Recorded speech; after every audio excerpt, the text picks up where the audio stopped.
നമസ്കാരം. T20 ലോകകപ്പ് വിജയത്തിന് ശേഷം ഇന്ത്യൻ ക്രിക്കറ്റ് ടീമിനും എസ്പെഷ്യലി സഞ്ജു സാംസൺ, സൂര്യകുമാർ യാദവിനും ആശംസകൾ നേരുകയാണ് ക്രിക്കറ്റ് ആരാധകർ. സഞ്ജു സാംസന്റെ കിടിലൻ ബാറ്റിംഗാണ് ഇന്ത്യയുടെ വിജയത്തിൽ പ്രധാന പങ്കാളിയെങ്കിൽ സൂര്യകുമാറിൻ്റെ ക്യാപ്റ്റൻസിയും എടുത്തു പറയേണ്ടതാണ്. 2024 T20 ലോകകപ്പ് ഫൈനലിന് ശേഷമാണ് വിരാട് കോഹ്ലിയും രോഹിത് ശർമ്മയും വിരമിച്ചത്. അതിനുശേഷമാണ് ക്യാപ്റ്റൻസി എന്ന പദവി സൂര്യകുമാർ യാദവിലേക്ക് എത്തുന്നത്.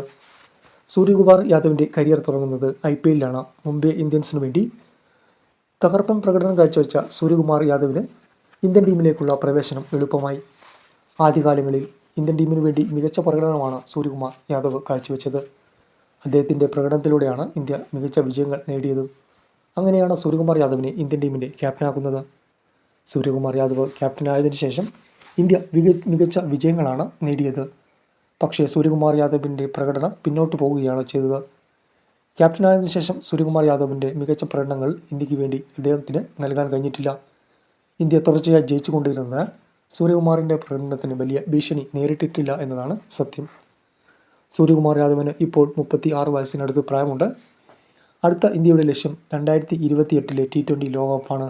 അതിന് ഇപ്പോഴേ തയ്യാറെടുക്കേണ്ടത് ആവശ്യമാണ്. എന്നാൽ സൂര്യകുമാർ യാദവിൻ്റെ പ്രായം അതിന് തടസ്സമാവും. അതുകൊണ്ട് തന്നെ സൂര്യകുമാർ യാദവിൻ്റെ ക്യാപ്റ്റൻസി ഇനി ആര് ഏറ്റെടുക്കും എന്നതാണ് ചോദ്യം. ഇനി വരുന്ന അഫ്ഗാനിസ്ഥാൻ പര്യടനം. ജൂണിൽ അഫ്ഗാനിസ്ഥാൻ ഇന്ത്യ സന്ദർശിക്കുന്നുണ്ട്. ഒരു ടെസ്റ്റും 3 ഏകദിന മത്സരങ്ങളുമാണ് അഫ്ഗാനിസ്ഥാൻ ഇന്ത്യയിൽ കളിക്കുക. അതിൽ ആരാണ് ക്യാപ്റ്റനാകുക എന്നതാണ് ഇപ്പോഴത്തെ ചോദ്യം. ഇന്ത്യയുടെ നിലവിലെ ക്യാപ്റ്റനായ ശുഭമാൻ ഗിൽ സൂര്യകുമാർ യാദവിൽ നിന്ന് ക്യാപ്റ്റൻസി ഏറ്റെടുക്കുമെന്നാണ് ഇപ്പോൾ വരുന്ന പുതിയ റിപ്പോർട്ടുകൾ പ്രകാരം നമുക്ക് ലഭിക്കുന്നത്. ശുഭ്മാൻ ഗിൽ ക്യാപ്റ്റൻസി ഏറ്റെടുക്കുകയും വിരാട് കോഹ്ലി, രോഹിത് ശർമ്മ എന്നിവർ ടീമിലേക്ക് എത്തുകയും ചെയ്യുമെന്നാണ് കരുതപ്പെടുന്നത്. T20 ലോകകപ്പ് വിജയത്തിന് ശേഷം സഞ്ജു സാംസന് ടീമിൽ സ്ഥാനം ഉറപ്പായിട്ടുണ്ട്. ഇനി ക്യാപ്റ്റൻസി മാത്രമാണ് മാറാനുള്ളത്. തീർച്ചയായും അടുത്ത ഇന്ത്യയുടെ മത്സരങ്ങളിൽ ഇന്ത്യൻ ടീമിൻ്റെ ക്യാപ്റ്റനായി സൂര്യകുമാർ യാദവിന് പകരം ശുഭ്മാൻ ഗില്ലിലേക്ക് പോകും.